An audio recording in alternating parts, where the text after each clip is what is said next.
Welcome to GK academy. நம்ம வந்து தமிழ்னுடைய previous year question analysis answers வந்து பார்த்துட்ருக்கோம். இது வந்து டிஎன்-டெட் தமிழ்நாடு டீச்சர்ஸ் எலிஜிபிலிட்டி டெஸ்ட்டில் தமிழ் சப்ஜெக்டில் கேட்கக்கூடிய கொஷின்ஸ் தான் நம்ம பார்த்துட்ருக்கோம். ஸோ ஆல்ரெடி வந்து ஒரு 3 பார்ட்டு போட்டிருக்கோம். இது 4வது பார்ட்டு. ஸோ ஒவ்வொரு பார்ட்லேயும் ஒரு 30 போட்டுருக்கோம். ஃபஸ்ட்டு பார்ட்டில் மட்டும் நம்ம வந்து பார்ட் 1ல் வந்து ஒரு 150 கொஷின்ஸ் வந்து கொடுத்துருந்தோம். அதுக்கு அடுத்து பார்ட் 2ல் வந்து ஒரு 30 கொஷின் கொடுத்துருந்தோம். பார்ட் 3ல் வந்து ஒரு 30 கொஷின் கொடுத்துருந்தோம். ஓகேங்களா? ஸோ இதுவரையும் பார்த்தீங்கன்னாவே உங்களுக்கு ஏறக்குறைய ஒரு 210 கொஷின் வந்திருக்கு. ஸோ இப்போ இந்த பார்ட் 4ல் வந்து நம்ம வந்து ஒரு 30 இல்லை 60 கொஷின் வந்து பார்க்கலாம். சரிங்களா? சரி, வாங்க நம்ம வந்து கொஷினுக்கு போயிடலாம். செய்யபடு பொருள் வேற்றுமை என்று கூறப்படுவது எது? செய்யபடு பொருள் வேற்றுமை என கூறப்படுவது எது அப்படின்னா, நம்மளுக்கு வந்து இரண்டாம் வேற்றுமையை தான் நம்ம வந்து செய்யபடு பொருள் வேற்றுமை அப்படின்னு சொல்லுவோம். ஓகேங்களா? இது வந்து ஒரு ஸ்டேட்மெண்ட், டைரக்ட் பேஸ்டு கொஷின். செய்யபடு பொருள் வேற்றுமை என கூறப்படுவது இரண்டாம் வேற்றுமை. ஓகே.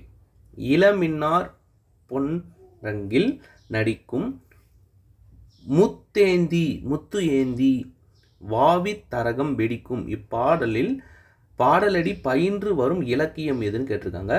இது வந்து ஒரு டெட் பேஸ்டு கொஷின். இது வந்து பெரும்பாலும் டிஎன்பிசியில் இந்த வரி கேட்டது கிடையாது. இளமின்னார் பொன்னரங்கில் நடிக்கும் முத்தேந்தி வாவி தரகம் வெடிக்கும் இப்பாடலின் இலக்கியம் வந்து எது அப்படின்னா, நம்மளுக்கு வந்து திருமலை முருகன் பல்லு. இது வந்து higher standard question. Tirumalai Murugan பல்லு. ரைட்டு. தென்னிந்தியாவின் ஆக்ஸ்போர்ட், இது ரொம்ப ஃபேமஸான கொஷின், டிஎன்பிசி கொஷின். தென்னிந்தியாவின் ஆக்ஸ்போர்ட் என அழைக்கப்படும் நகரம் வந்து, தென்னிந்தியாவின் ஆக்ஸ்போர்ட் எதை சொல்கிறோம் நம்ம, தெற்கட்டும் திருநெல்வேலி அப்படின்னு ஒரு பாடப்பகுதி இருக்குது பார்த்தியா, அதில் வந்து நீங்கள் பார்த்துருப்பீங்க. ஆனால் இந்த கொஷினுக்கான ஆன்சர் வந்து உங்களுக்கு பார்த்தீங்கன்னா கீழே வந்து தென்னிந்தியாவின் ஆக்ஸ்போர்ட் வந்து கோயம்புத்தூர்னு சொல்கிறாங்க. கீழே வந்து கோயம்புத்தூர்னு கொடுத்துருக்காங்க. நம்மளுக்கு வந்து பாளையங்கோட்டையும் திருநெல்வேலி அப்படின்ற ஒரு லெசன் தான் இருக்கும். ஸோ அதனால் இதுக்கான ஆன்சர் வந்து நான் உங்களுடைய டிஸ்கஷனுக்கே விட்டுடுறேன். ஓகேங்களா? இதுக்கான ஆன்சர் வந்து கீழே வந்து கோயம்புத்தூர்னு கொடுத்துருக்காங்க. ஆனால் தென்னிந்தியா ஆக்ஸ்போர்ட் வந்து நம்மளுக்கு வந்து பாளையங்கோட்டை இதில் வந்து கொடுக்கவே இல்லை. சரிங்களா? ரைட். அதனால் இது வந்து உங்களுடைய டிஸ்கஷனுக்கே விட்டுடுறேன். ரைட். தென்னிந்தியாவின் சாக்ரட்டிஸ் என அழைக்கப்படுபவர் யார்? இது நம்மளுக்கு ரொம்ப ஃபேமஸான கொஸ்டின். யார்? நம்ம தந்தை பெரியார். தந்தை பெரியார் தான் யார்? தெற்காசியாவினுடைய சாக்ரட்டிஸ் அப்படின்னு சொல்கிறாங்க. நெக்ஸ்ட்டு, கன்னி எத்தனை அடிகளை கொண்டதாக பாடப்பட வேண்டும்? இது ரூல். இது வந்து புக்கிலே இருக்கக்கூடிய டைரக்ட் கொஸ்டின். கன்னின்னு சொன்னாவே நம்மளுக்கு எத்தனை? 3 அடிகளாக பாடப்பட வேண்டும். 3 அடியாக பாடுறதா நம்ம வந்து என்ன சொல்லுவோம்? கன்னி அப்படின்னு சொல்லுவோம். அடுத்து, நீங்கள் என்னும் சொல் எந்த வேற்றுமை உருபுக்கான பொருள்? நீங்கள் என்ற சொல் எந்த வேற்றுமைக்கான பொருள்னா 5ஆம் வேற்றுமைக்கான பொருள். நீங்கள் அப்படின்றது ஐயால் கூ இன்னது கண் அப்படின்றது பார்த்தியா, அதில் வந்து நீங்கள் ஐயால் கூ இன்னது கண், ஓ நீங்கள் அது கண் அப்படின்னு கூட வரலாம். அப்போ நீங்கள் அப்படின்றது வந்து உங்களுக்கு வந்து 5ஆம் வேற்றுமை தொகுதியில் கொடுத்துருக்காங்க. Next 37வது question. மெலியாரிடத்தில் சினம் காத்தலே சிறந்தது எனும் பொருள் கொண்ட திருக்குறளின் துவக்க வரியை கூறுக. அதாவது என்னென்னா, அந்த மெலியாரிடத்தும் சினம் காத்தலே சிறந்தது அப்படின்னு இருக்குல்ல, தன்னை விட இலகிய மெலிந்தவர்களிடத்தில் நம்ம என்ன பண்ணக்கூடாது? கோபத்தை வந்து காட்டக்கூடாது. நம்மக்கிட்ட உயர்ந்தவர்கிட்ட நம்ம எப்படி இருக்கிறோம்? தன்மையாக தானே இருக்கிறோம். அதே மாதிரி மெலிந்தவர்கிட்டையும் தன்மையாக இருக்கணும் அப்படின்ற ஒரு கருத்தை உணர்த்தக்கூடிய குறள் இது. இந்த வரியில் முதல் வரி என்னன்னு கேட்குறாங்க. ஓகேவா? திருக்குறள் படிச்சிருந்தா மட்டும்தான் இதுக்கு ஆன்சர் பண்ண முடியும். செல்லிடத்து காப்பான் சினங்காப்பான் மெலியாரிடத்தில் சினம் காத்தலே சிறந்தது. செல்லிடத்து காப்பான் சினங்காப்பான் மெலியாரிடத்தில் சினம் காத்தலே சிறந்தது. ஆப்ஷன் சி தான் கரெக்டு. நெக்ஸ்ட், அடுத்த கொஸ்டின் பாருங்க. மகேந்திரவர்மன் இயற்றிய மத்த விலாசம் என்ற நாடக நூல் ஆங்கில வழியாய் தமிழாக்கியவர் யார் அப்படின்னு கேட்டிருக்காங்க. ரொம்ப ஃபேமஸான கொஸ்டின். மயிலை சீனி வேங்கடசாமி. ரிப்பீட்டட் டிஎன்பிசி கொஷின் இது. மகேந்திரவர்மன் இயற்றிய மத்த விலாசம் என்ற நாடக நூலை ஆங்கிலம் வழியாக தமிழாக்கியவர் யார்? மயிலை சீனி வேங்கடசாமி. அடுத்து 39வது கொஷின் பாருங்க. ஊழி பெரியரினும் தாம் பெயரார் ஆன்றாண்மை சான்றாண்மைக்கு ஆழி எனப்படுவார் என்ற பாடல் வந்துள்ள அணி. ஓகேங்களா? ஊழி பெரியானும் தாம் பேராய் சான்றாண்மைக்கு ஆழி எனப்படுவார் அப்படின்னு கேட்டிருக்காங்க. ஓகேங்களா? இதில் வந்து நம்மளுக்கு வந்து ஏகதேச உருவ அணி கொடுத்துருக்காங்க. அப்போ கண்டிப்பாக அணியிலேருந்து ஒரு கொஷின் வரப்போகுது. எப்படி இப்படிலாம் கேட்கலான்னா பயின்று வந்துள்ள அணி அப்படின்னு கேட்பாங்க. அப்புறம் அணியை வந்து உருவகமும் அந்த உண்மை அணியும் வேறுபடுத்துகிற மாதிரி ஒரு கொஷின் வரும். அதுக்கடுத்து ஏகதேச அணி கேட்கறதுக்கு சான்சஸ் இருக்குது. இவ்வளோதான். அப்புறம் பொருள் கூறு அணி. இந்த 4 அணியை பார்த்துக்கிட்டாவே உங்களுக்கு போதும். அதுலேயும் பெரும்பான்மையாக இந்த உருவக அணியும் ஓமை அணியும் நீங்கள் ரெஃபர் பண்ணாவே போதுமானது. Okay, right. இது ரொம்ப ஃபேமஸான ஒரு பொறுத்துக. நடுவு நின்ற நன்னெறிஞ்சினோன் பாலெடுத்து வந்து கூழெடுத்து பெயரும் சமன் செய்து சீர்தூக்கின் கோல்போல் பொன்னோடு வந்து கரியோடு பெயரும். எல்லாமே மேற்கோள்கள். ஓகேவா? வாங்க பார்த்துடலாம். ரைட். இதுக்கான ஆன்சர் என்ன வருது பாருங்க. ஃபர்ஸ்ட் இதுக்கான ஆன்சர் வந்து நடுவு நின்ற நஞ்சென்றோன் அப்படின்னு யாரை சொல்கிறாங்க அப்படின்னா நம்மளுக்கு வந்து பட்டினப்பாலையில் தான் குறிப்பிடுவாங்க. நடுவு நின்ற நஞ்சென்றோன் என்ற பட்டினப்பாலையில் தான் வரும். நெக்ஸ்ட்டு பாலோடு வந்து கூழோடு பெயரும். இது நம்மளுக்கு ரொம்ப ஃபேமஸான ஒரு கொஷின். குறுந்தொகை. பாலோடு வந்து கூழோடு பெயரும். நெக்ஸ்ட் சமன் செய்து சீர்தூக்கின் கோல் போல். இதுதான் நம்மளுக்கு திருக்குறளா இல்லை வந்து அகநானூறுவான்னு கொஞ்சம் டவுட்டாக இருக்கும். ஆனால் பொன்னோடு வந்து கரியோடு பெருகும் வந்து நம்மளுக்கு வந்து அகநானூறுன்னு தெரியுதுனால சமன் செய்து சீர்தூக்கின் கோல் போல் வந்து கண்டிப்பாக என்னவாக தான் இருக்கணும், திருக்குறளாக தான் இருக்கணும். இது ஒன்று தான் இதில் கொஞ்சம் கஷ்டமானது கண்டுபிடிக்க முடியுது. ஆனால் அந்த கஷ்டமானதை கண்டுபிடிக்கிறதுக்கும் ஈஸியானதான் நம்மளுக்கு இந்த 3 ஆப்ஷன் கொடுத்துருக்காங்க. இதில் நீங்கள் மிஸ்டேக் பண்ணிட்டீங்கன்னா ஒன்றும் பண்ண முடியாது. அங்கே பாருங்கள், உங்களுக்கு நீங்கள் காண்டி சி ஆப்ஷனை வந்து திருக்குறள் தான்றதுக்கு இங்கேயும் ஆப்ஷன் இருக்குது, இங்கேயும் ஆப்ஷன் இருக்குது, இங்கேயும் ஆப்ஷன் இருக்குது. புரியுதுங்களா? அதே போல் உங்களுக்கு வந்து இந்த பட்டினப்பாலை குறுந்தொகையில் தான் கன்ஃபியூஷன் நடக்கிறதுக்கு சான்சஸ் இருக்குது. ஸோ ஆப்ஷன் டி தான் கரெக்டு. ஏக்கு 3, பிக்கு 4, சிக்கு 1, டிக்கு 2. ரைட். அடுத்த கொஸ்டின் பார்க்கலாம்.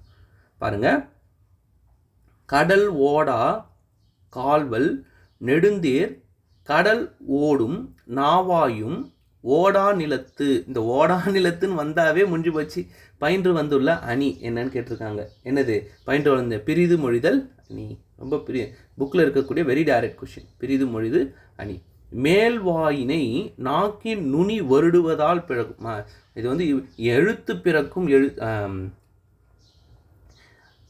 எழுத்துக்கள் பிறப்பு அப்படின்னு சொல்லிட்டு ஒரு நாக்கு படம் போட்டு ஒரு பாடம் இருக்குது. அந்த பாடத்தை தயவு செஞ்சு படிச்சிருங்க. ஒவ்வொரு டெஸ்ட்லேயும் ஒவ்வொரு கொஷின் வந்திருக்கு. நம்ம சீரீஸ் நீங்கள் ரெகுலராக பார்த்துட்டு வந்தீங்கன்னா உங்களுக்கு தெரிஞ்சிருக்கும். எல்லா சீரீஸ்லேயும் ஒரு கொஷின் 2 கொஷின் வருது, மினிமம் ஒரு கொஷின். ஓகே. வாயை நாக்கின் நுனி வருடுவதால் பிறக்கும் எழுத்துக்கள். இதுக்கு ஒரு ஷார்ட்கட் இருக்குது. நான் அந்த ஷார்ட்கட் உங்களுக்கு வந்து நான் கிளாஸில் எக்ஸ்பிளைன் பண்ணுறேன். சரிங்களா? ஓகேவா? மேல்வாயை நாக்கின் நுனி வருடுவதால் பிறக்கும் எழுத்துக்கள். ஏன்னா இந்த மாதிரி கொஞ்சம் கன்ஃபியூஸ் ஆனதுக்கெலாம் ஷார்ட்கட் போட்டு படித்தா தான் முடியும். ஓகே. இழ் இது ரெண்டுமே வந்து மேல்வாயை நாக்கின் நுனி வருடுவதால் இழ். ஓகேங்களா? நுனி நாக்கில் போயிட்டு நீங்கள் அந்த ஒவ்வொரு எழுத்தையும் உச்சரிப்பு பார்த்துட்டு நம்ம எக்ஸாம் ஹாலில் போயிட்டு நம்ம அந்த உச்சரிப்பை நாக்கில் வந்து உச்சரிப்பு பண்ணுறப்பே நமக்கு தெரிஞ்சிடும். ஓகே, மேல்வாய் இந்த இடத்துல தொடுது, இல்லை நடுவாய் தான், இல்லை நுனி தொடுது. அப்போ நம்ம கண்டுபிடிக்கலாம். ஓகே. அதனால தான் நான் வந்து அதை படித்தே காமிக்கிறேன். இழ். அப்போ வந்து மேல்வாயை நாக்கின் நுனி வருவதால் பிறக்கும் எழுத்து வந்து இதுதான். ரைட். நெக்ஸ்ட் அடுத்த கொஷின். வண்டோடு புக்க மணவாய் தென்றல் இவ்வடி இடம்பெற்றுள்ள நூல். வண்டோடு புக்க ஃபேமஸான கொஷின், ஃபேமஸான ஒரு கொஷின். சிலப்பதிகாரம். வண்டோடு புக்க மணவாய் தென்றல் அப்படின்றது வந்து சிலப்பதிகாரத்தினுடைய ஒரு பாடல் வரி. நெக்ஸ்ட்டு தாய் பிள்ளை உறவம்மா உனக்கும் எனக்கும். அதாவது அந்த 6th ஸ்டாண்டர்ட் புக்கில் உனக்கும் எனக்கும் அப்படின்னு வந்து பின்னாடி வரும். அதாவது செய்யுள் பகுதியில் இருக்காது, கடைசியாக இருக்கும். உனக்கும் எனக்கும் வந்தாவே காசி ஆனந்தம் தான். உனக்கும் எனக்கும் வந்தாவே காசி ஆனந்தம் தான். டிஎன்பிசி படித்தவங்களுக்கு தெரிஞ்சிருக்கும். ஏன்னா புக்கு முதல்ல படிக்கிறோம்ல, அப்போ வந்து உங்களுக்கு வந்து அந்த புக்கு பாடல் வரி மட்டும் படிக்க மாட்டோம், டு அட்டன்னுவாங்கல்ல. அதனால் அந்த மொழித்துக்கு திறன் பயிற்சிக்கு, அதாவது பாடல் வரி முடிஞ்சதுக்கு அப்புறமா புக் பேக் கொஷின்ஸும் வந்துடும். அதுக்கடுத்து ஒரு பாடல் ஒன்று கொடுத்துருப்பாங்க, அதில் இருக்கும் காசி ஆனந்தன் அப்படின்னு சொல்லிட்டு. நெக்ஸ்ட்டு கால்வரை நில்லா கடுங்களிற்று ஒருத்தல் யாழ் வரை தங்கி யாங்கு என்ற தொடர் இடம்பெற்றுள்ள நூல். இது கொஞ்சம் ஃபேமஸானது கிடையாது, ஆனால் முக்கியமானது. இது ஃபேமஸானது கிடையாது, ஆனால் முக்கியமானது. கலித்தொகையில் இருக்குது, நியூ புக்கில் இருக்குது. ஓகேங்களா? இது ஃபேமஸானது கிடையாது, ஆனால் முக்கியமானது. ரைட், அடுத்த கொஸ்டின் பார்க்கலாம். பாருங்கள், நெடில் எழுத்துக்களை குறிக்க பயன்படும் எழுத்து சாரியை நம்ம பார்த்துருக்கல. சந்தி, சாரியை, விகாரம், பகுதி, விகுதி, இடைநிலை, சந்தி, சாரியை, விகாரம் அப்படின்றதுல நெடில் எழுத்துக்களை குறிக்க பயன்படும் எழுத்து சாரிகை வந்து கான். அதாவது வந்து இது இலக்கண பகுதியில் புக்கில் இருக்குது. இது கொஞ்சம் கன்ஃபியூஸ் ஆகிற டாபிக். இது தயவு செஞ்சு போய் படிங்க. ஓகேவா? நெடில் எழுத்துக்களை குறிக்க பயன்படும் எழுத்து சாரிகை வந்து கான். கண், கார், காரம் அப்படின்னு இருக்கும். கான், கேனம்னு கூட இருக்கும். எல்லா ஆப்ஷனுமே லைன் பண்ணி வச்சுருப்பாங்க, ஏன்னா நீங்கள் கன்ஃபியூஸ் ஆகணுன்றதுக்காக. ஓகேவா? நம்ம கன்ஃபியூஸ் ஆகணுன்றதுக்காகவே வேணும்னே வச்சிருக்கிற ஒரு ஆப்ஷன்ஸ் இதெல்லாம். ஏன்னா ஒவ்வொன்றுத்துக்குமே இதில் கன்ஃபியூஸ் ஆகிற ஒரு டாபிக்.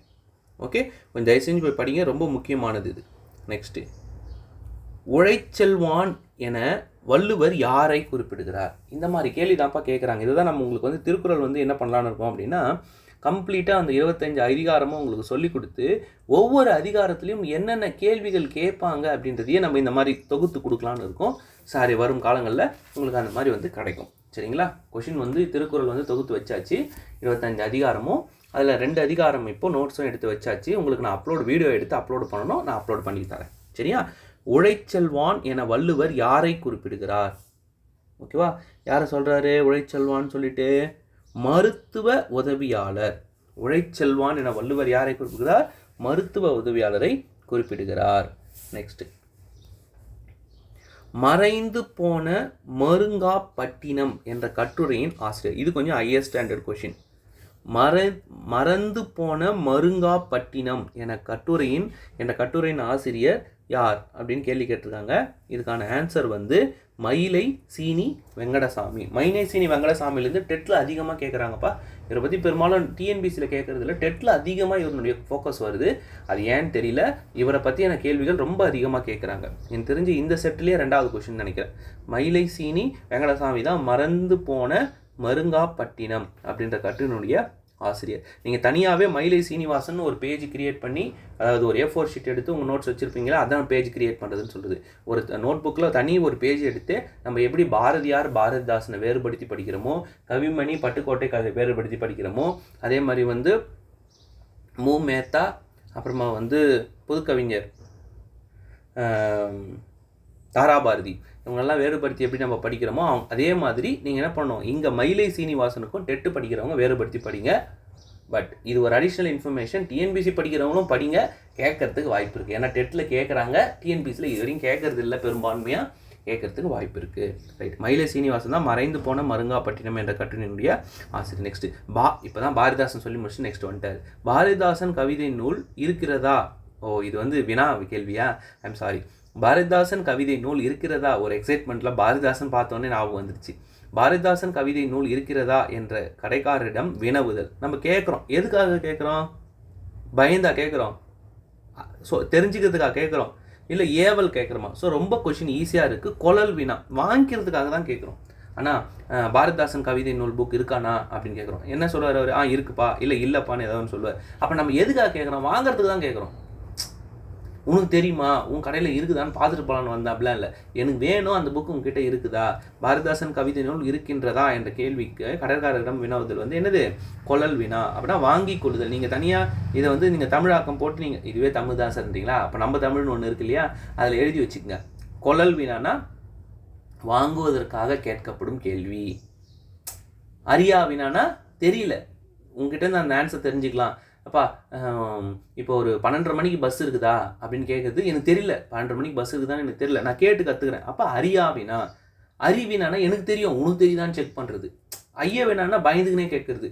ஓகே பா, நீ ஹோம்ஒர்க் முடியல, மேம் என்ன பண்ணுவாங்க அப்படின்னு சொல்லிட்டு கேட்குறது. சரியா? Right, okay. நெக்ஸ்ட் பாருங்கள், 50. கூற்று 1. மணல் பரப்பில் மரங்கள் வளர வேண்டுமெனில் மண்ணின் தன்மையை மாற்ற வேண்டும். சரி, மண்ணின் தன்மையை மாற்ற மண்புழுக்களும் சிவப்பு கட்டெரும்புகளும் உதவும். இது வந்து லோயர் ஸ்டாண்டர்டில் இந்த புக்கு கிடையாது, ஹையர் ஸ்டாண்டர்டில் இதை ரெஃபர் பண்ணி கேட்டிருக்காங்க. இது பெரும்பான்மையும் வந்து டெட்டுக்காகவே ஒரு ரெடி பண்ண கொஷின் மாதிரி தெரியுது. சரிங்களா? ரைட், ஆன்சர் வந்து ரெண்டுமே கரெக்டு. இது higher standard question, 6 to 10th கிடையாது. சரி, அடுத்து வட திராவிட மொழி. இது ஸ்டாண்டர்ட் கொஷின், இதெல்லாம் வந்து ரிப்பீட்டட் ஸ்டாண்டர்ட் கொஷின். வட திராவிடம், தென் திராவிடம், நடு திராவிடம் அப்படின்னு சொல்லிட்டு 3 திராவிட மொழிகள் இருக்கு இல்லையா? அதில் வந்து இது கண்டிப்பாக கேட்பாங்க. 3 பேராகிராஃப் போட்டு இந்த மாதிரி இருந்திருக்கும். நான் கிளாஸ் எடுக்கிறப்ப உங்களுக்கு சொல்லியிருப்பேன், ஏதாவது 1 படிச்சுக்குங்க, இல்லை 2 படிச்சுக்குங்க, கம்மியாக இருக்கிறது 2 படிச்சுக்குங்க. அப்போது நம்ம தமிழ் எதில் இருக்குன்னு போய் படிச்சுக்குங்க. அப்போது அதில் இல்லாமல் இருக்கிறது நடு திராவிட மொழியும் படிச்சுக்குங்க. அப்போ உங்களுக்கு வட திராவிட மொழி ஈஸியாக போட்டுடலாம். அப்போ இங்கே பாருங்கள், நம்மளுக்கு எப்படி இருக்குது? வடக்கு, தெற்கு, கிழக்கு, மேற்கு. இங்கே வட திராவிட மொழிகள்னு கேட்டிருக்காங்க. அப்போ இந்த வட திராவிட மொழிகளில் நம்மளுக்கு எது ஆன்சரு? பிராகியுய். மிச்சம் எல்லாமே என்னது? தென் திராவிட மொழிகள். அப்போ தமிழ், தெலுங்கு, கன்னடா தென் திராவிட மொழிகள் தானே. இந்த பக்கம் தானே இருக்குது, தெற்கு தானே நம்மளுக்கு இருக்குது இந்தியா. இப்போ இது இந்தியாவை அப்படியே மேப் பண்ணுங்கள். சார் இது இந்தியாவான்னு கேட்கக்கூடாது, ஓகேவா? இந்த தென் திராவிட மொழிகள் தானே மொத்தமே. அப்போ வட திராவிட பிராகியுய். ரைட்டா? ஷார்ட் கட் போட்டு படிங்கப்பா, ரொம்ப முக்கியமான கொஷின். ஈன்ற வேர் சொல் கண்டறிக. டிஎன்பிஎஸ்சியில் பல வாட்டி கேட்ட கொஷின். அதாவது வேர் சொல் எப்படி இருக்கணும்னா ஒரு கட்டளை சொல்லாக இருக்கணும். ஈன்ற அப்படின்றதுடைய இதில் எது கட்டளை சொல்லுங்க? ஈன்று, ஈ, ஈன், பெற்ற.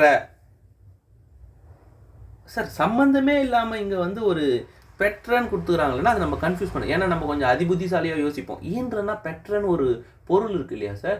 ஆமாம் சார். அப்போ அதுதான் சார் ஆன்சர். ஆனால் பொருளே இங்கே கேட்கலையே, இங்கே கேட்டது வேர் சொல். அப்போ இது சம்பந்தமே கிடையாது.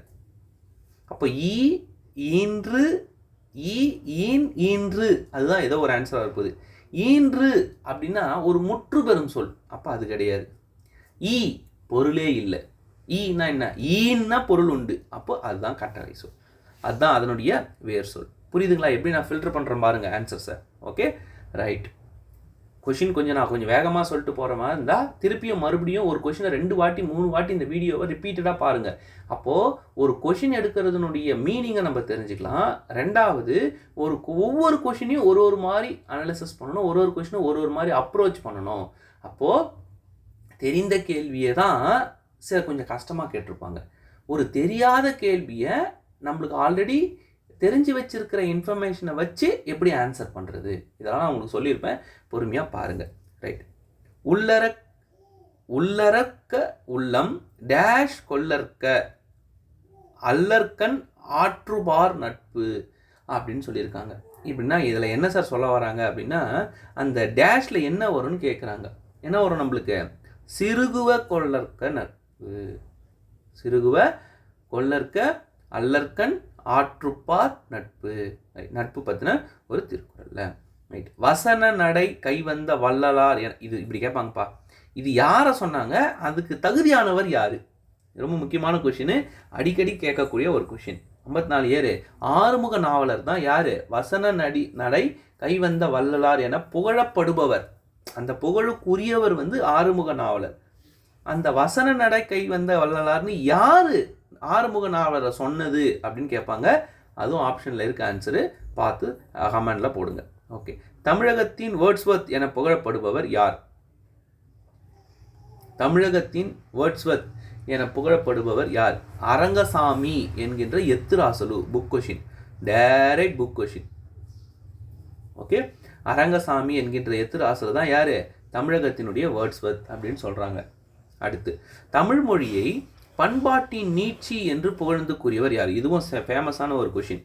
தமிழ் மொழியை பண்பாட்டின் நீட்சி என்று கூறியவர் யார் அப்படின்னு கேட்டிருக்காங்க. யார்? சிற்பி பாலசுப்ரமணியம். பாலசுப்ரமணியம் வந்து இப்போ வர நிறைய கேள்வி கேட்குறாங்க. டிஎன்பிஎஸ்சியில் ரீசெண்டாக நிறைய கேள்விஸ் வந்திருக்கு. தமிழ் மொழியை தமிழ் பண்பாட்டின் நீட்சி என்று கூறியவர் சிற்பி பாலசுப்ரமணியம். இதெல்லாம் சிறுகதைகள் ஆசிரியர்களுடைய அந்த டாப்பிக்கெல்லாம் வரும். ரைட். நான் சொல்லியிருந்தேன் இல்லையா போன பார்ட்டில் கூட, அந்த இசைக்கருவிகள் அப்படின்ற டாப்பிக்கை விட்டுறாதீங்க. மொத்தமாக வந்து ஒரு 3 பேஜ் 4 பேஜ் இருக்கும். சரியா? அதை குறிப்பெடுத்து இந்த மாதிரி நான் சொன்ன பொறுத்துக்க கேட்பாங்கன்னு இதை கேட்டிருக்காங்க பாருங்கள். நரம்பு கருவி, காற்று கருவி, தோல் கருவி, கஞ்சக்கருவி. ஓகேவா? ரைட். பாருங்கள்.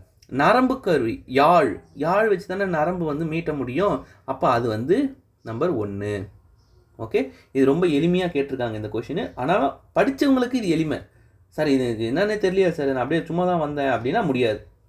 இது ஒரு வாட்டி புக்கை வாசித்து சில 2-3 கொஷின்களை ப்ராக்டிஸ் பண்ணியிருந்து இந்த மாதிரி ப்ரீவியஸ் இயர் கொஷின் அனாலிசிஸ் பண்ணுறப்போ இது உங்களுக்கு எளிமையாக தெரியும்.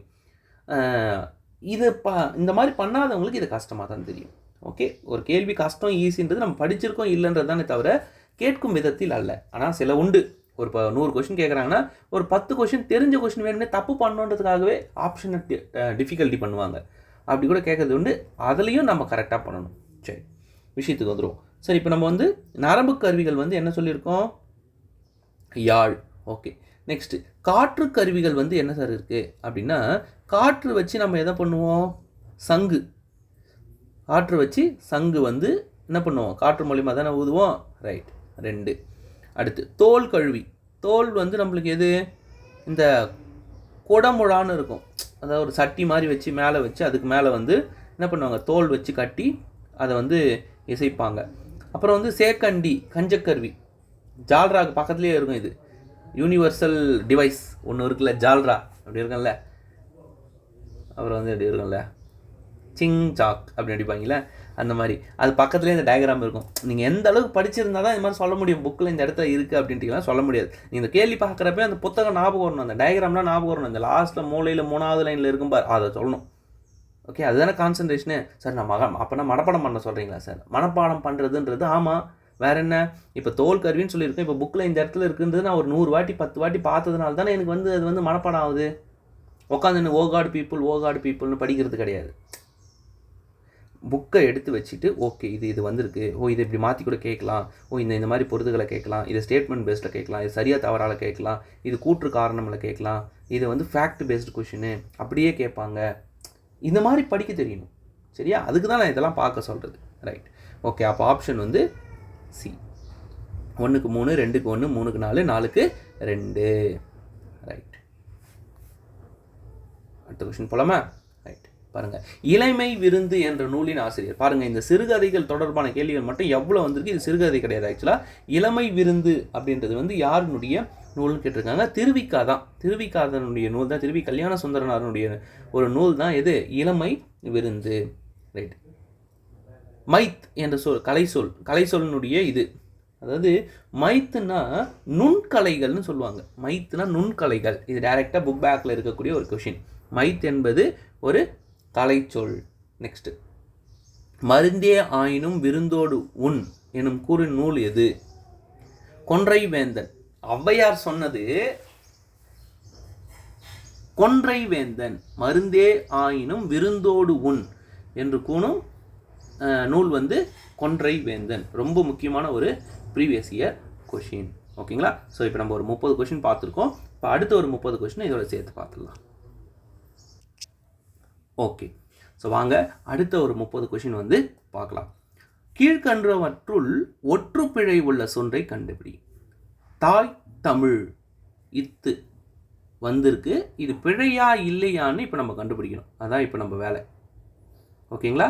இது வந்து பிழையா இல்லையா அப்படின்னு நம்ம கண்டுபிடிக்கணும். இதான் வேலை. பாருங்கள், தாய் தமிழ் அப்படின்னு கொடுத்துருக்காங்க. வெற்றிலை பாக்கு, 8 புத்தகம், எழுதா பாடல், இதில் ஏதோ ஒன்று பிழையா இருக்குது. எது பிழையா இருக்குன்னு நம்ம கண்டுபிடிக்கணும்.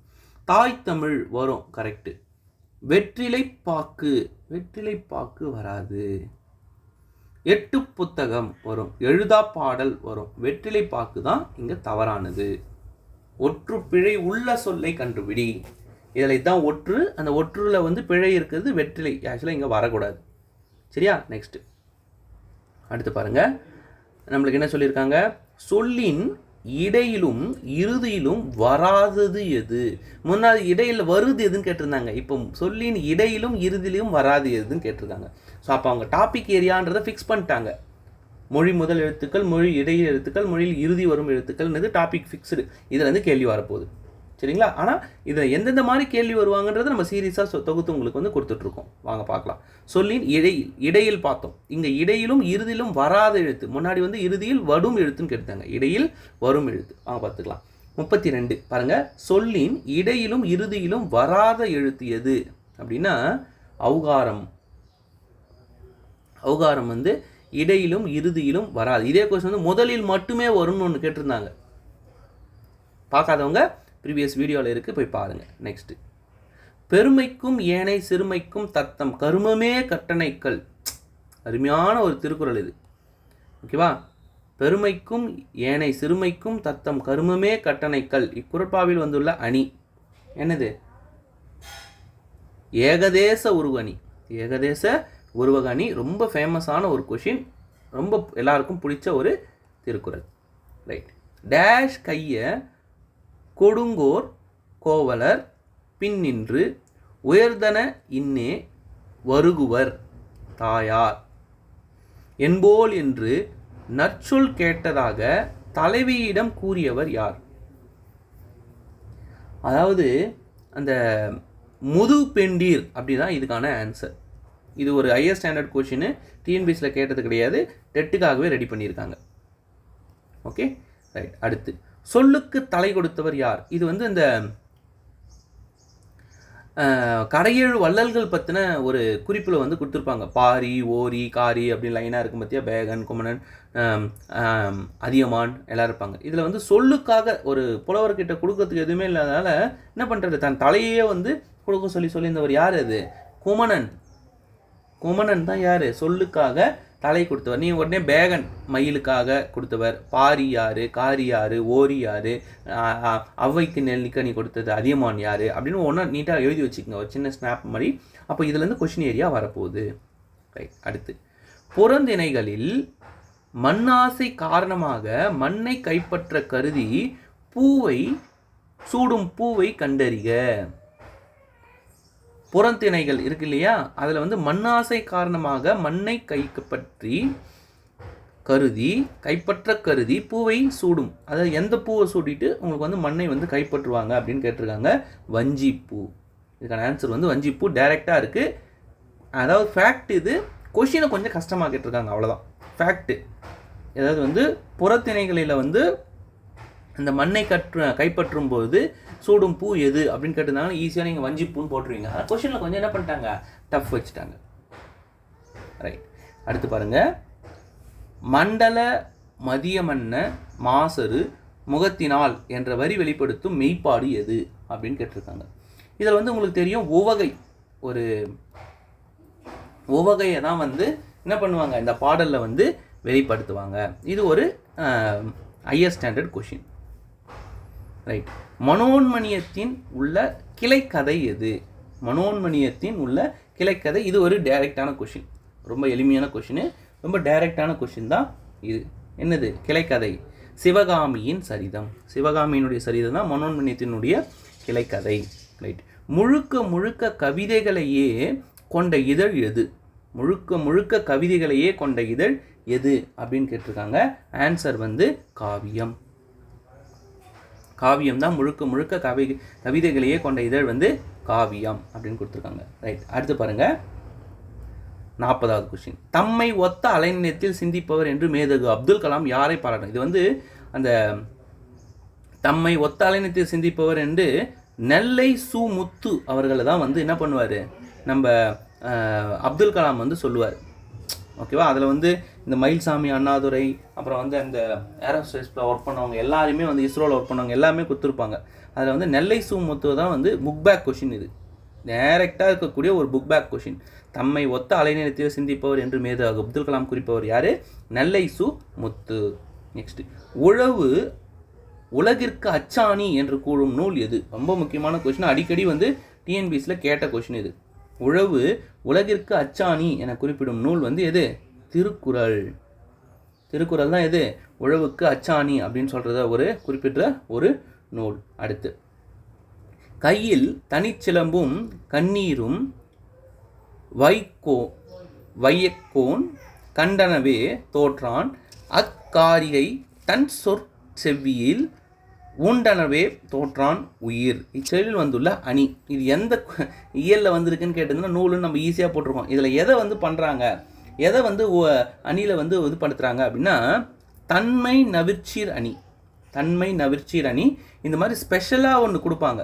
ஓகேவா? இது டைரெக்டாக வந்து புக்லேயே இருக்குது. ஓகேங்களா? தன்மை நவிர்ச்சீர் அணி ரொம்ப கொஞ்சம் முக்கியமான கொஷின், கொஞ்சம் கடினமான ஒரு கேள்வி. அடுத்து நன்னூல் எத்தனை அதிகாரங்களாக பகுக்கப்பட்டுள்ளது? இது ரொம்ப ஃபேமஸான கொஷின், கொஞ்சம் கஷ்டமான கொஷின், படிச்சிருந்தா தான் ஆன்சர் பண்ண முடியும்.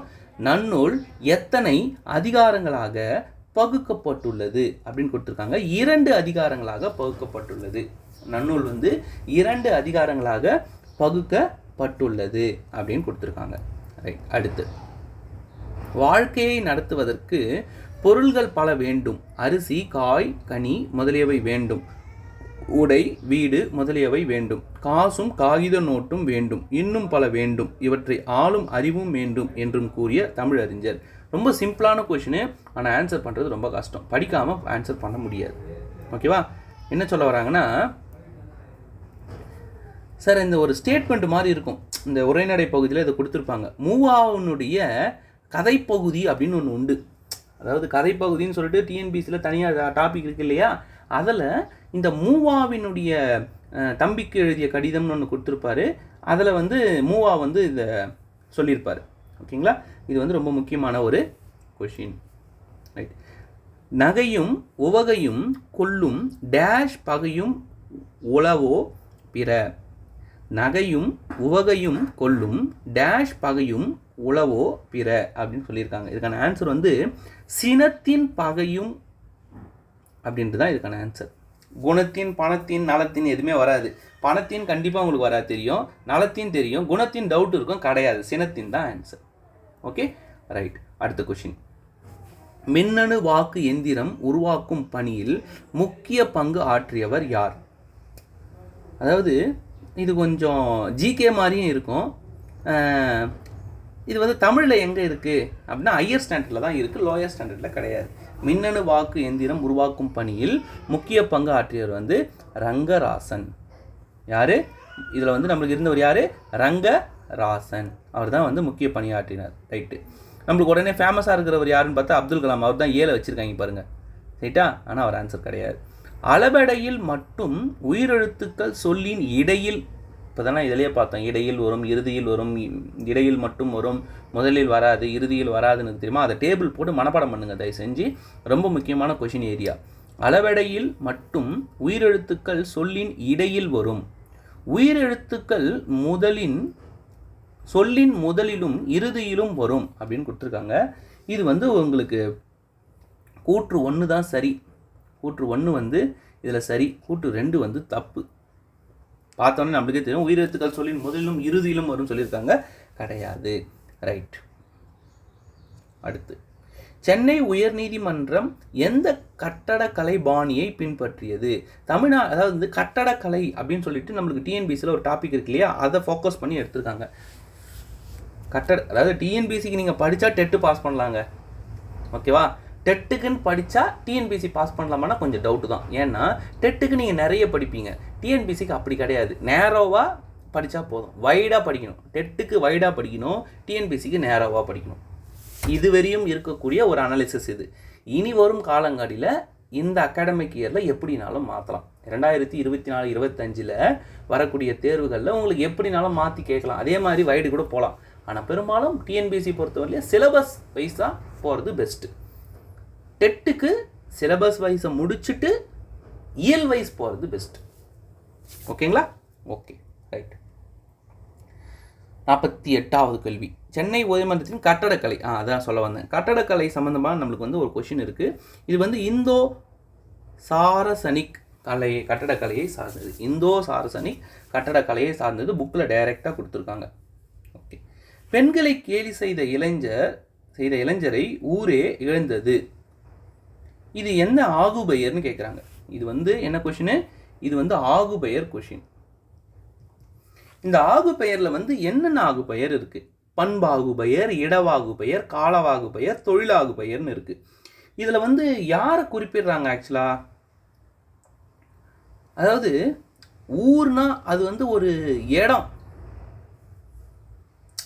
பெண்ணுன்றது வந்து ஒரு ஆண் பெண் அப்படின்ற மாதிரி தனியாக எடுத்து வச்சுக்கலாம், பாலினத்தை குறிப்பது. ரெண்டாவது வந்து ஊரே இழந்ததுன்னா ஊருன்றது ஒரு பெரிய ஒரு எதுவா கிடையாது. அப்போது இடம் தான் இங்கே என்ன வந்திருக்கு? ஊரா ஆகி வந்திருக்கு. யார் யாரெல்லாம் இழந்தாங்கன்னா ஊரே இழந்தது. அப்போ அந்த யார் யார் அப்படின்றதுக்கான விடை வந்து எது?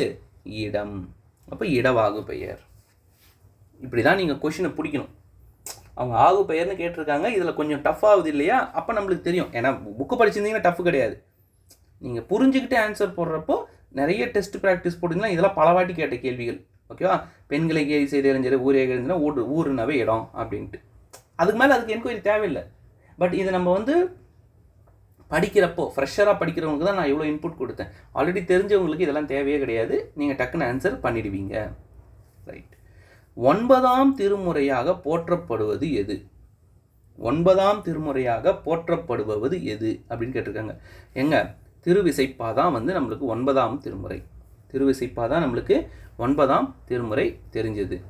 வலியின் நிலைமையான் வல்லுருவம் பெற்றம் புலியின் தோல் போர்த்து மெய்த்ததற்கு குரட்பாவில் வந்துள்ள அணி பெயரை எது? ஸோ அணி மட்டும் 2 கொஸ்டின் கேட்குறாங்கப்பா. ஈஸியாக டெட்டுக்கு படிக்கிறவங்க ஜாகிரதையாக படிச்சுக்கங்க. அணியிலிருந்து 2 கேள்விகள் கட்டாயம் வருகிறது. ரைட். இதுக்கு வந்து இல்பொருள் இல்லாத ஒன்றை வச்சு என்ன பண்ணுறது? அடிச்சு விடுறது. அதுதான் என்னது? இல்பொருள் ஓமை அணி. ரைட். இல்லாத ஒன்றை கொடுக்குறது. ரைட். அணி படிச்சிருங்க. நான் முடிஞ்சவொன்னா அணி பற்றின ஒரு வீடியோ வேணால் நான் போடுறேன். தனியாக அணி மட்டும் என்னென்ன அணி நம்ம தெரிஞ்சு வச்சுக்கிட்டு அதுக்கப்புறம் நம்ம பார்க்கக்கூடிய அந்த ஒரு திருக்குறளில் எல்லா திருக்குறளையும் அணி வரதில்லை. அப்போ அணி வருதுன்னு பார்த்தீங்கன்னாவே வந்து ஒரு 100 திருக்குறள் இருக்கும். அதை மட்டும் நீங்கள் தொகுத்தீங்கன்னாவே உங்களுக்கு ஒரு கொஷின் மாட்டிக்கும். ஒரு கொஷின் 2 கொஷின் வந்துடும். அப்போ தான் ஒரு கொஷினுக்கு 100 கொஷின் படிக்கணும்னா ஆமாம் படித்து தான் ஆகணும். ஓகே. 1 மார்க்கு 100 திருக்குறளில் 1000 திருக்குறள் படினாலும் நம்ம படித்து தான் ஆகணும். ஏன்னா மார்க்கு. சரியா? ரைட். கண்டிப்பாக வரப்போதுன்னு தெரிஞ்சு போச்சு. அப்புறம் படிக்க மாட்டேன்னா எப்படி? அது இந்த கொஷின் அணிகள்லேருந்து திருக்குறள் சம்மந்தப்பட்ட அணிகள்லேருந்து கண்டிப்பாக கொஷின் வருதுன்னு தெரிஞ்சு போச்சு. ஸோ நம்மளுக்கு வந்து 25 அதிகாரம் கொடுத்துருக்காங்க. அதிகாரத்துக்கு 10 பாடல்கள் வீதம் ஒரு 250 குறள் இருக்குது. 250 குறள்லையும் நம்மளுக்கு வந்து அணிகள் வரதில்லையே. அப்படியே ஃபில்டர் பண்ணோம்னா ஒரு 100 கொஷின், ஒரு நாளைக்கு 10 கொஷின் எடுத்து படித்தா கூட 10 நாளில் முடிஞ்சிடும். ஒரு நாளைக்கு அணிகள் இருக்க. இப்போ நீங்கள் ஒரு அதிகாரம் எடுக்கிறீங்க, இந்த அதிகாரத்தில் எந்த அணிகள்லாம் வந்திருக்கு, இந்த திருக்குறள்லாம் வந்திருக்கு, அதை வரையும் மனப்பாடம் பண்ணி வச்சுருந்தா கூட போதும். ஏன்னா அணினா முதல்ல என்னன்னு தெரிஞ்சிருப்போது. இந்த திருக்குறளுக்கு பொருந்துதா அப்படின்றது தான் நம்மளுக்கு பெரிய டவுட்டாக போயிடும். அப்போ என்ன பண்ணிக்கணும்? அதை மட்டும் தனியாக எடுத்து வச்சு படிச்சிங்கன்னா போதும். ஓகே. எப்படிலாம் சொல்கிறீங்க, ஆனால் படின்னு சொல்கிறீங்க. ஆமாம் தானே? ஆமாம். ரைட். ரைட். வெங்கதிர் இதில் பயின்று வரும் புணர்ச்சி விதி. அதாவது இந்த புணர்ச்சி விதி நான் போன அந்த வீடியோ எடுக்கிறப்ப சொல்லியிருந்தவங்களுக்கு போன டிஸ்கஷன்லேயே புணர்ச்சி விதி கண்டிப்பாக தேவை. பாருங்கள். அதாவது ஒன்றும் இல்லைப்பா. இப்போது ஒரு வார்த்தை இருக்குது. முதல் நிலைமொழி வருமொழி. இந்த நிலைமொழியும் வருமொழியும் இது வந்து ஒரு வார்த்தைன்னு வச்சுங்களேன். என்ன சொல்லலாம்? அன்பு கூட்டல் உடைமை. நம்ம எழுதுகிறப்ப எப்படி எழுதுவோம்? அன்புடைமை. அன்பு. என்ன? ஒரே நிமிஷம். அன்பு மை. அப்போ இந்த ஊ எங்கே போச்சு? ஊ வந்து ஊருக்கு போயிடுச்சு. சரியா? அதுதான் இங்கே புணர்ச்சி விதி. ஊ வந்து ஊருக்கு போயிடுச்சு. எங்கள் சார் எனக்கு சொல்லி கொடுத்தது. ஊ வந்து எங்கே போயிடுச்சு? ஊருக்கு போயிடுச்சு. அன்புடைமை. அப்போ இங்கே என்ன ஆயிடுச்சு? எங்கேயோ போயிடுச்சு. அது எது போகும் எது வரும் அப்படின்றது தான் இந்த புணர்ச்சி விதி. சில நேரத்தில் வந்து ஒன்று இன்னொன்றாக மாறும், இன்னொன்று புதுசாக வரும். அப்போ இது எல்லாமே நிலைமொழியின் ஈற்றெழுத்தும் வருமொழியின் முதலெழுத்தும் மாறுபடும் விதிகளை பற்றியதே புணர்ச்சி விதிகள். நிலைமொழியின் ஈற்றெழுத்துனா கடைசி எழுத்து, வருமொழியின் முதலெழுத்துனா முன்னாடி இருக்கிற ஃபர்ஸ்ட் எழுத்து. இந்த ரெண்டுமே என்ன நடக்க போகுது? இப்பு கூட்டல் ஊ, பூ வரணும். ஆல்ரெடி பூ இருக்கிறதுனால நிலைமொழியின் ஈற்றெழுத்து லகரம் இகரம் பெரிய ரூல் இருக்குது. அது இப்போ டைமில் எடுக்கிறதுக்கு நான் புணர்ச்சி விதி தனியாக உங்களுக்கு எடுத்ததுக்கு நான் வீடியோ அப்லோட் பண்ண சொல்கிறேன். சரியா? ரைட். இதில் பயின்று வரும் புணர்ச்சி விதிகள் என்ன கொடுத்துருக்காங்க பாருங்கள். இதில் எது வந்து கரெக்டு? வெங்கதிர், வெம்மை கூட்டல் கதிர் தானே வரும். அதில் என்னென்னலாம் போயிருக்குன்னு பாருங்கள். இங்கே வந்து மை வந்திருக்கும், வெம்மை கூட்டல் கதிர். ஆனால் இங்கே வெங்கதிர்னு ஆயிருக்கு. அப்போ இதில் முன்னாடி என்ன நடந்திருக்கு, என்ன ரூல் ஃபாலோ பண்ணியிருக்கோம் அப்படின்னு கேட்குறாங்க.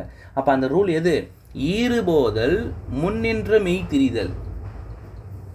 அதாவது வே இம் மை கூட்டல் கா தி ஈர். இதுதான். இப்போ இங்கே என்ன ஆயிடுச்சு? மை வந்து என்னாச்சு? ஈறுபோதல் விதிப்படி மை போயிடுச்சு. பாய் சொல்லிடுச்சு, மை போயிடுச்சு. இம்மு என்னவாச்சு? முன்னின்ற மெய் வந்து இம்ம மெய் எழுத்து தானே, திரிதல் என்னவா தெரிஞ்சுது, இங்கா தெரிஞ்சுது. வெங்கரீர் வந்துருச்சா. இதுதான் ரூலு. இந்த புணர்ச்சி விதிகள் நல்லாயிருக்கும், சூப்பராக இருக்கும் படிக்கிறதுக்கு. நம்ம இந்த புணர்ச்சி விதி நீங்கள் காண்டி கரெக்டாக படிச்சிங்கன்னா உங்களுக்கு வந்து இந்த சேர்த்து எழுதுக பிரித்து எழுதுக ஈஸியாக போட்டுடலாம். சார் நான் மனப்பாடம் பண்ணிக்கிறேன், ஓகே பண்ணிக்க. சில நேரத்தில் டிஃபிகல்ட்டாக கொடுத்தாங்கன்னா உனக்கு புணர்ச்சி விதி தான் உபயோகப்படும், புணர்ச்சி விதி தான் உனக்கு ஹெல்ப் பண்ணும். சரியா, ரைட், ஓகே. இனியோ புணர்ச்சி விதி நீ படிச்சு தான் ஆகணும், ஏன்னா புணர்ச்சி விதி சம்மந்தமாக கேள்வி இருக்குது. ரைட், அடுத்த கொஸ்டின் போயிடலாம். ரைட், பாருங்கள். பெருஞ்சித்திரனாரின் இயற்பெயர் நம்மளுக்கே தெரியும், பாவலரேறு பெருஞ்சித்திரனார்னு இருக்குது. ஆனால் பாவலரேறுன்றது வந்து என்னது, அவருடைய பட்டம். இயற்பெயர்ன்றது என்னது, அவருக்கு இயல்பாக அமைந்த பெயர். மாணிக்கம், சில நேரத்தில் துரை மாணிக்கம்னு கூட கொடுப்பாங்க இல்லையா, அப்போ மாணிக்கம் தான் இங்கே கொடுத்துருக்காங்க. நம்ம கொடுத்ததெல்லாம் கண்டுபிடிக்குமே தவிர இல்லாதெல்லாம் தேடிட்டு இருக்கக்கூடாது. சார் நான் துரை மாணிக்கம் தான் படித்தேன், துரை மாணிக்கம் இல்லை சார், மாணிக்கம்னு கொடுத்துருக்காங்களா, அதான் ஆன்சர். சரியா, ரைட். குற்றால துறைகின்ற கூத்தா உன் குறைக்கடற்கே என்று பாடியவர் யார்? குற்றால மலையினுடைய சிறப்பு பற்றி பாடியிருப்பார். பார்த்த உடனே நானே ஆன்சர் சொல்லிட்டேன், பாதி ஆன்சர் என் வாயிலேருந்தே வந்தது. யார்? குற்றால துறைமுறையின் குத்தா உன் குறைக்குன்றே என்று பாடியவர் வந்து நம்மளை கன்ஃபியூஸ் பண்ணுறதுக்காக திரிகூட ராச கவிராயர்னு கொடுத்துருக்காங்க. ஆனால் கரெக்டான ஆன்சர் வந்து மாணிக்க வாசகர்.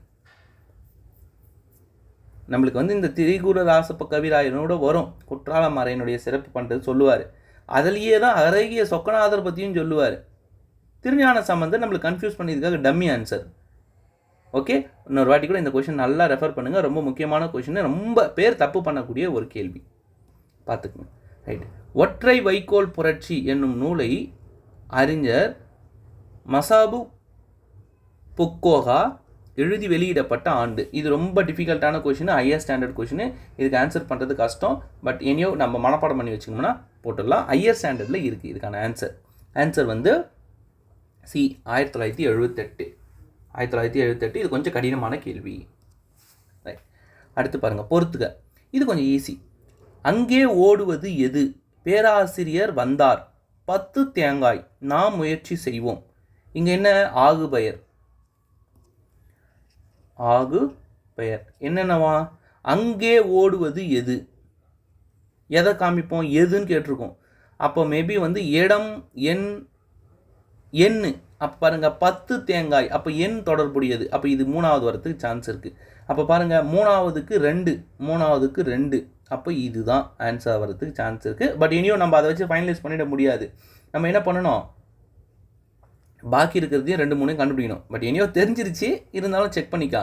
நாம் முயற்சி செய்வோம், நாம் முயற்சி சென்றோன்றது வந்து என்ன? இங்கே வந்து இடவாகு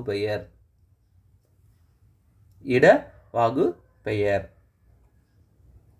அடுத்து பேராசிரியர் வந்தார் அப்படின்றது எதை குறிக்குது? பால். அப்போ இது வந்து 2வது. ரைட். அங்கே ஓடுவது எது? திணை. அப்போது ஆன்சர் ஏ. அந்த ஒரே ஆப்ஷனை வச்சு பிடிச்சிடலாம். பட் இருந்தாலும் உங்களுக்கு நான் மற்ற ஆப்ஷனும் எக்ஸ்பிளைன் பண்ணியிருக்கேன். ஏன்னா 10 அப்போ என் பாகுபெயர், ஒரே ஒரு ஆன்சர். அப்போ இந்த கொஷினுக்கெல்லாம் ஒரு செகண்ட் தான், ஒரு சிட்டிக்கு போகிற செகண்ட் இதுக்குள்ளே ஆன்சரை போட்டுடலாம். எல்லா கொஷினுக்கும் அந்த மாதிரி போட முடியாதுங்க. இதுவே முன்னாடி இருக்கிற கொஷின் கொஞ்சம் கடினமான கொஷின், அதுக்கு அடுத்தது ஒரு ஈஸியான கொஷின் வந்தால் ஜாலி பண்ணிக்கிறோம். அப்புறம் கஷ்டமான கொஷின் வந்தால் கவலைப்படுறோம், அதுவும் கிடையாது. படித்தது நீ உனக்கு ஆன்சர் வந்துருச்சு இல்லையா, அது நீ படிக்கல, அது உனக்கு கஷ்டம், அவ்வளோதான். ரைட். இறுதி அடிக்கு முந்தைய அடி 3 சீர்களை பெற்று வருவது எது? ரைட். ஆசிரியப்பானுடைய வகைகள் கேட்டிருக்காங்க. இதுவும் கொஞ்சம் ஹையர் ஸ்டாண்டர்ட் கொஷின். ஆசிரியப்பானுடைய வகைகள். Okay, right. பாருங்கள், இதுக்கு வந்து ஆன்சர் வந்து நேரிசை ஆசிரியப்பா. இது வந்து ஃபேக்டு. ஆசிரியப்பானுடைய வகைகள்னு போட்டு குறிப்பு எழுதி வச்சு படிங்க, கண்டிப்பாக தேவைப்படும். பாருங்கள், அதாவது மினிமமாக படிக்க வேண்டியதுன்னு ஒன்று உண்டு. அதாவது நம்ம கிளாஸ் எடுக்கிறப்ப நிறைய பேருக்கு சொல்லியிருக்கோம் இல்லையா, உங்களுக்கும் சொல்கிறேன் பாருங்கள். இப்போது லோ ஹேங்கிங் ஃப்ரூட்டுன்னு சொல்லுவாங்க. அதாவது வந்து இந்த ஐடி இண்டஸ்ட்ரியில் வந்து லோ ஹேங்கிங் ஃப்ரூட், நம்மளால் எளிதாக செய்யக்கூடிய, எளிதாக நம்மளால் கற்கக்கூடிய வினாக்களுக்கு விடை முதல்ல என்ன பண்ணிக்கணும், புத்தகத்தில் படிச்சுக்கணும். அதுக்கு அடுத்து தான் நம்ம வந்து செகண்ட் லெவல் ஆஃப் கொஷினுக்கு போகணும். அதுக்கு அடுத்து தான் தேர்ட் லெவல் ஆஃப் கொஷின் போகணும். அதுக்கு அடுத்து தான் கடினமான கேள்விகளுக்கு போகணும். நம்ம என்ன பண்ணுவோம் இயல்பா, சார் நான் கடினமான கேள்வி படிச்சிடறேன் சார், ஈஸியான கொஷின்லாம் நான் போட்டுருவேன் சார். ஈஸியான கொஷின் போட்டுருவோன்னா இப்போ வந்து ஒரு 30 கேள்வி இருக்குன்னா ஒரு 15 கேள்வி கம்பல்சரி ஈஸியாக இருக்கும். 15+ வந்து டேரெக்டாக இருக்கும். அதில் ஒரு கொஷின் கூட மிஸ் ஆகக்கூடாது. இனி ஒரு 5 கேள்வியிலேருந்து 8 கேள்வி வந்து ஒரு ஆவரேஜாக இருக்கும். 1க்கு 2 வாட்டி பரீட்சா போட்டுடலாம். இனி ஒரு 5 கேள்வி வந்து கொஞ்சம் டிஃபிகல்ட்டி லெவலில் இருக்கும். ஒரு 5 கேள்வியிலேருந்து 3 கேள்வியிலேருந்து 5 கேள்வி கண்டிப்பாக எல்லாருக்கும் காம்படேட்டாக இருக்கும். தமிழ்நாட்டுக்கே அந்த ஆன்சர் தெரியாது. தமிழ்நாட்டுக்கே அந்த 3 கேள்விக்கு ஆன்சர் தெரியாது. யாரோ ஒருத்தர் 2 பேர் மட்டும் போடுவாங்க, பார்த்துக்குங்க. அதான் அந்த 3 கொஷினுக்காக நம்ம என்ன பண்ணக்கூடாது, சார் இது வந்து எங்கேயோ பிஜி புக்கில் யூஜி புக்கில் கேட்டிருப்பாங்க சார், தமிழ் இலக்கணத்தில் போய் படிக்கணுமா சார், நான் ஒரே அதெல்லாம் படிக்காதீங்க. முதல்ல புத்தகத்திலேருந்து எப்போ 25 கொஷின்லேருந்து 28 கொஷின் கேட்டிருக்காங்களா, அது 30 கொஷினுக்கு அடிக்க பாருங்கள். அதான் ரொம்ப புத்திசாலித்தனம். அதை விட்டு அந்த 2 கொஷின் எங்கே இருக்குன்னு போய் தேடிட்டு இருந்தோம்னா இந்த 28 கொஷினுக்கு ஆன்சர் போட முடியாது. நீங்கள் நம்பலனாலும் இதுதான் நெசம். ரைட்டா? அடுத்து பொற்கோட்டு என்னும் சொல்லை பிரித்து எழுத கிடைப்பது வந்தாச்சு. இது பாருங்க, ஈறுபோதல் அந்த விதி நம்ம பார்த்தோமா இப்போ, அது இங்கே உபயோகப்படும் உங்களுக்கு. பொன்கோட்டு அப்படின்றது தான் இங்கே இன்னு தான் இர்றா மாறி இருக்கு. அது ஒரு விதி உண்டு. நான் கிளாஸ் எடுக்கிறப்ப சொல்லித்தரேன். இதுதான் இதுக்கான ஆன்சர். ஆல்ரெடி படித்தவங்களுக்கு தெரிஞ்சிருக்கும். படிக்காதவங்க ஃப்ரெஷ்ஷாக படிக்கிறவங்க ஃபாலோ பண்ணிக்கோங்க. உங்களுக்கு அடுத்து நான் டைம் இருக்கிறப்போ இந்த புணர்ச்சி விதிகள் எடுத்து அப்புறம் அணி சொல்லியிருந்தேன், அணியும் எடுத்து போட்டு விட்றேன். சரியா? ரைட். இதுக்கான ஆன்சர் வந்து பொன்கோட்டு. நெக்ஸ்ட்டு, பருவுக்குறை பொழிந்த நெற்கண் வேவையோடு குருவுக்கண் இரட்டி பெம்மல் பெருகுவீர். இப்பாடலில் போற்றப்படும் மன்னன் யார்? மன்னன் அப்படின்னு கேட்டிருக்காங்க. ஓகேவா? இதில் போற்றப்படும் மன்னன் வந்து நன்னன் அப்படின்றக்கூடிய ஒரு மன்னன். இது புக்கில் இருக்கக்கூடிய ஹையர் ஸ்டாண்டர்ட் கொஷின். புக்கில் இருக்கக்கூடிய ஹையர் ஸ்டாண்டர்ட் கொஷின். கடைசி திருப்பி வந்துருச்சுப்பா புணர்ச்சி விதி. ஈறுபோதல் விதியின்படி மைக்கெட்டு நிலைமொழியின் இறுதி எழுத்து மகர மெய்யாக வருதல் இருந்தால் வருவது டேஷ். ஈறுபோதல் விதிப்படி மை போயிடும். இப்போ வந்து அந்த இலக்கண குறிப்பில் பண்பு தொகை வரும் இல்லையா, அந்த மை தான் இதுவும், அந்த மை தான் இந்த மை. சரியா?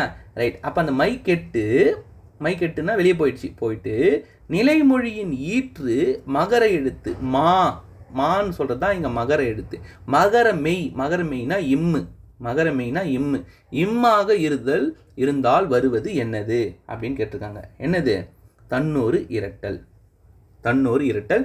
இதுக்கு ஒரு உதாரணம் என்ன பண்ணுங்க, புக்கில் இருக்குது, போய் தேடுங்க. தேடி 9th புக்லேயோ 10th புக்லேயோ இருக்குது. ஓகேவா? புணர்ச்சி விதி போயிட்டு இதுக்கான உதாரணம் புக்கில் அப்படியே இருக்குது. அந்த உதாரணத்தை வந்து இதோட தொடர்புபடுத்தி படிங்க. அப்போ உங்களுக்கு இந்த ஒரு ரூல் இப்போ புரிஞ்சிடும். புணர்ச்சி விதியில் ரூல் நிறைய இருக்குது இல்லையா, அதில் இந்த ஈறுபோதல் விதியின்படி மைக்கெட்டு நிலைமொழியின் இறுதி எழுத்து மகர மெய்யாக இருந்தால் வருவது தன்னொரு இரட்டல்னா 2 வாட்டி வரும். மாமா இம்மு மா ரெண்டுமே வரும். ஓகேவா? இது வந்து அங்கே ரூலில் இருக்குது, போய் படிங்க.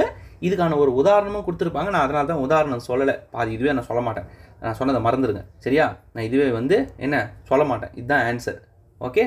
என்ன சார் சொல்லிட்டு சொல்ல மாட்டேன்றீங்க? போய் புக்கை பாருங்கள், அப்போ தான் நமக்கு புரியும். உடனே வந்து ஓகே இதை சொல்லியிருக்காங்க, இந்த கொஷின் கேட்டிருக்காங்க, இப்போ சொன்னாங்க, நம்ம போய் பார்க்கணும் அப்படின்ட்டு பார்த்தா தான் நம்மளுக்கு புரியும். ஒரு கொஷினை 1க்கு மேற்பட்ட 2லிருந்து 5 இடத்துல போய் பார்க்கணும். புக் பேக்கில் கேட்டிருக்காங்க, இதே தான் நம்மளுக்கு டெஸ்ட் பேட்ச்லையும் கேட்டாங்க, இதே தான் கிளாஸ் சொல்லித்தரப்பையும் சார் சொன்னார், புக்கில் இருக்கிற எக்ஸாம்பிளும் இதுதான், ப்ரீவியஸ் இயரில் இதான் கேட்டிருக்காங்க, 2015லேயும் இதான்ப்பா கேட்டிருக்காங்க, 2019லேயும் இதான்ப்பா கேட்டிருக்காங்க. அதுதான் நம்மளுக்கு உபயோகப்படும். ஈஸியாக எவ்வளோ வேகமாக ஆன்சர் போகிறதுக்கு உபயோகப்படுற ஸ்கில். இதனால தான் எல்லாருமே படித்தவங்க, படித்து முடித்தவங்க, படிக்கிறவங்க, சொல்லித்தரவங்க, படித்து வேலை வாங்கினவங்க, படிச்சுட்டு இருக்கிறவங்க எல்லாருமே சொல்கிறது, புத்தகத்தை போயிட்டு கொஷினை வச்சு கம்பேர் பண்ணுங்கள், கொஷின் எப்படி எடுத்திருக்காங்கன்னு பாருங்கள், கொஷினை எடுத்து முடித்ததுக்கப்புறமா டெஸ்ட்டு போட்டுட்டு அதுக்கான கரெக்டான விடையை நீங்களே கண்டுபிடிங்க அப்படின்னு சொல்கிறது. அதுக்கான ஆன்சர், அதுக்கான ஒரு விளக்கமும் இதுதான். சரி, ரைட். ஸோ நம்ம ஒரு 1 ஹவருக்குள்ளே என்ன பண்ணிட்டோம், ஒரு 60 கொஷின் பார்த்துருக்கோம். நம்ம அடுத்தடுத்து வீடியோஸில் உங்களுக்கு வந்து கொஷின்ஸுங்களை இந்த தமிழ் சப்ஜெக்டை முடிச்சுட்டு அடுத்தடுத்த சப்ஜெக்ட்டும் போடலாம், இல்லை பேரலாக உங்களுக்கு அடுத்த சப்ஜெக்ட்டும் அப்லோட் பண்ணலாம். ஸோ தொடர்ந்து வந்து ஃபாலோ பண்ணிகிட்டே வாங்க, யூஸ்ஃபுல்லாக இருக்கும். யார் ப்ரிப்பேர் பண்ணுறாங்களோ அவங்களுக்கு ஃபார்வர்ட் பண்ணுங்கள், அவங்களுக்கும் யூஸ்ஃபுல்லாக இருக்கும். அதாவது எல்லாரும் படிப்போம், எல்லாரும் பாஸ் ஆகும். சரியா? எல்லாரும் வந்து படிப்போம், எல்லோரும் பாஸ் ஆகும். தேங்க்யூ.